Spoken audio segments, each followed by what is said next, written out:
Asante is not a tribe.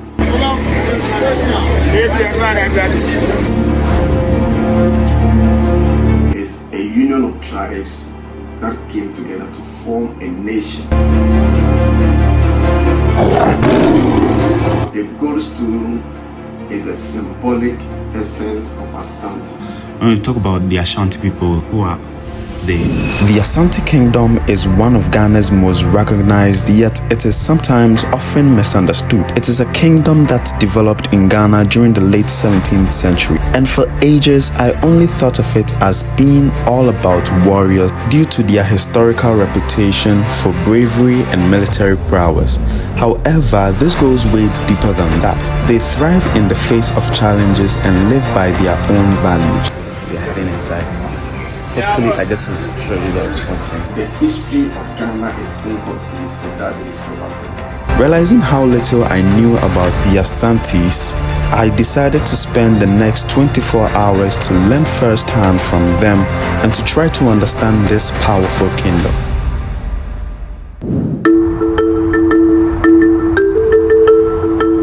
Being in Kumasi was the only starting point, and I was at square one because I didn't know anyone who could tell me all I needed to know.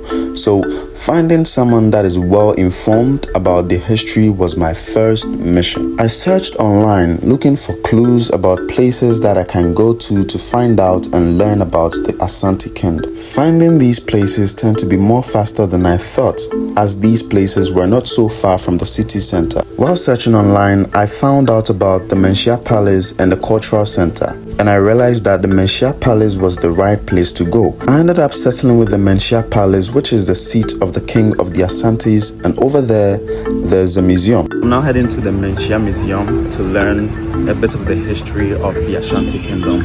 It's quite an interesting history that I want to share with you guys. So yeah, as of now, I'm heading to the museum to show you guys around, to learn a few about how the Ashanti Kingdom came into existence and all that. So yeah, let's go.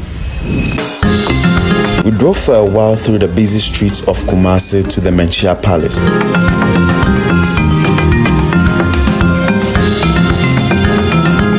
Eventually, the car ride ended and I arrived at the Manhyia Palace. So we're currently at the Manhyia Palace and we are here to learn a bit about the history of the Ashanti Kingdom.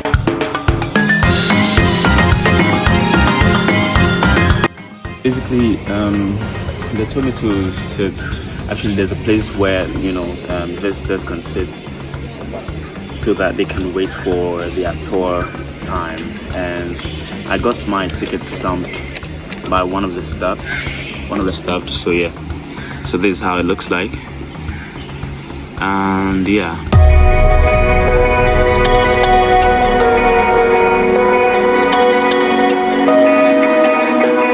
And I linked up with the manager, who thankfully gave me all the information I needed to know about the Asante Kingdom. When we talk about the Ashanti people, who are they?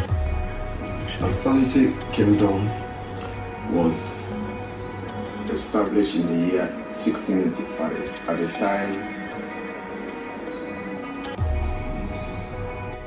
the components were living as individual communities.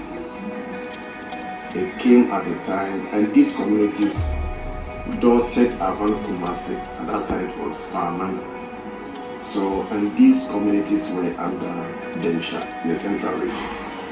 So it came to the time when these communities became fed up with the maltreatment of this kingdom. So they decided to come together to fight for their independence, for their political freedom, economic freedom. So they came together in the year 1685. But before that, there arose a question: should we come together as a nation? Who will be our leader? Because each of the dotted communities was independent. So now that we are all calling for unity, who will be our leader? At that time, the chief of Kwahman, now Kumasi, and this legendary Okomfo Anokye, they were friends. So the chief was Tutu, who was the chief of Kwahman, consulted his friend, and the friend Okomfo Anokye, being an intermediary between the living and our ancestors, advised that he will consult the gods for a solution to this problem or challenge that they have posed.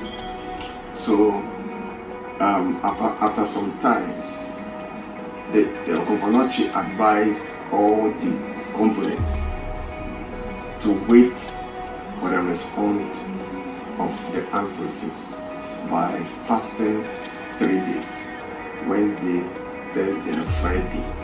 On the last day, the gods will answer, give a final answer.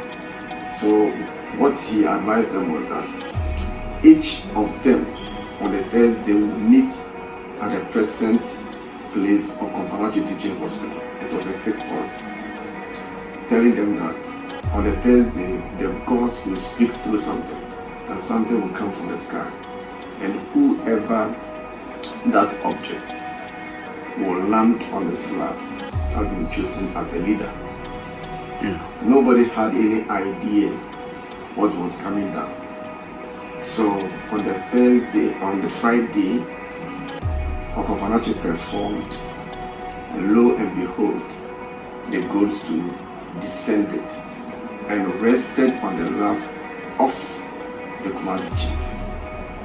So now, because there had been already an agreement, so all of the chiefs swore the oath of office and allegiance to him and to the Golden Stool. So from now on, you will be our leader. The question that people always ask is, because Okomfo Anokye and Osentu were friends, there was no way the stool would have fallen on the laps of any of them apart from the Kofi. Was it just? But you see, Okomfo Anokye was only a mean through which the gods answered their prayers. There's no way Okomfo Anokye could have manipulated the gods. She was at home by one day. So it is never true that because they were friends, that is why he manipulated and the stool fell on the laps. No. So that was the beginning of Asante Kingdom. So apart from the Golden Stool, that physically reminds them of the unity, he also planted a sword on that spot, that this will be the birthplace of you. That anyone who tried to remove, or when the sword is removed, that could be the end of Asante. So that is the birthplace of Asante. So that was the beginning of Asante, and they went to war against their masters, and they became victorious after the years. Now, other communities started joining the confederacy. So, Asante actually is not a tribe; it's a union of tribes that came together to form a nation. That period.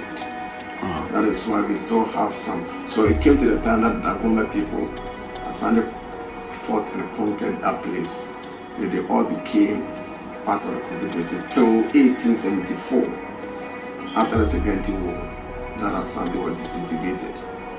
That people were. But so when we talk of Asante Kingdom, so it's a union of communities, different communities that came together to form a nation for their independence, and it has continued from that period after this time.